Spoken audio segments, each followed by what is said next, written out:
সাত মাত্রার ভূমিকম্পে ধ্বংসস্তূপ হবে ঢাকা। বুয়েট এবং রাজুকের রিপোর্টে ভয়ঙ্কর পূর্বাভাস। আসসালামু আলাইকুম।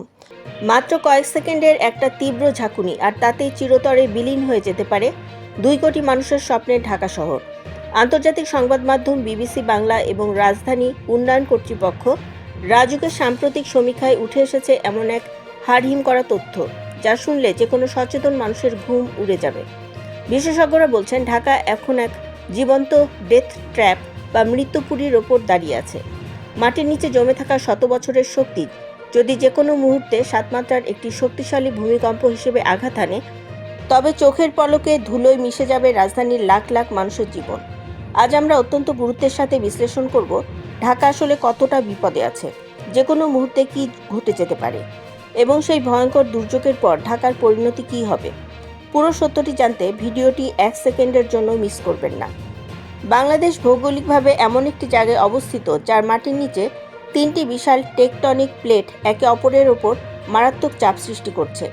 ঢাকা বিশ্ববিদ্যালয় এবং বুয়েটের ভূতাত্ত্বিকদের মতে, ঢাকার মাত্র 60 কিলোমিটার দূরে অবস্থিত টাঙ্গাইলের মধুপুর ফল্ট লাইন এবং সিলেটের ডাউকি চ্যুতিরেখা গত কয়েকশো বছর ধরে অবিরাম শক্তি সঞ্চয় করছে।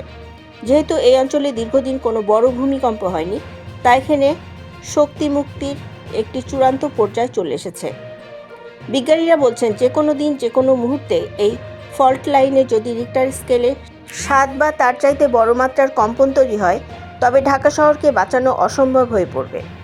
যদি 7 মাত্রায় সেই ভূমিকম্পটি আঘাত হানে, তবে রাজুকের নিজস্ব জরিপ এবং বুয়েটের গবেষণা অনুযায়ী রাজধানীর 21 লাখ ভবনের মধ্যে কমপক্ষে 72,000-এর বেশি স্থাপনা সম্পূর্ণ ধসে পড়বে। রামপুরা, উত্তরা, বাড্ডা এবং পূর্বাচলের মতো এলাকাগুলো, যেখানে খাল এবং জলাশয় ভরাট করে বালুর ওপর বহুতল ভবন তোলা হয়েছে, সেখানে মাটির লিকুইফ্যাকশন বা তরলীকরণ ঘটবে।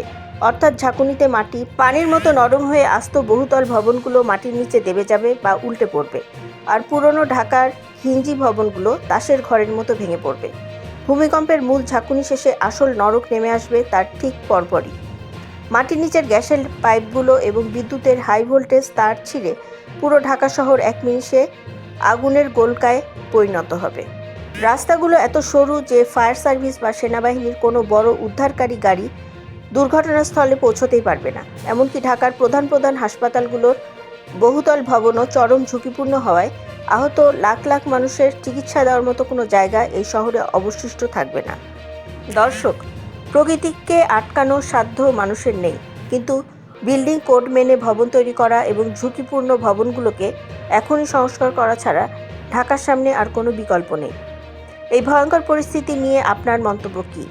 ঢাকা কি আসলেই বড় কোনো দুর্যোগের জন্য প্রস্তুত? কমেন্টে আপনার মতামত অবশ্যই জানাবেন।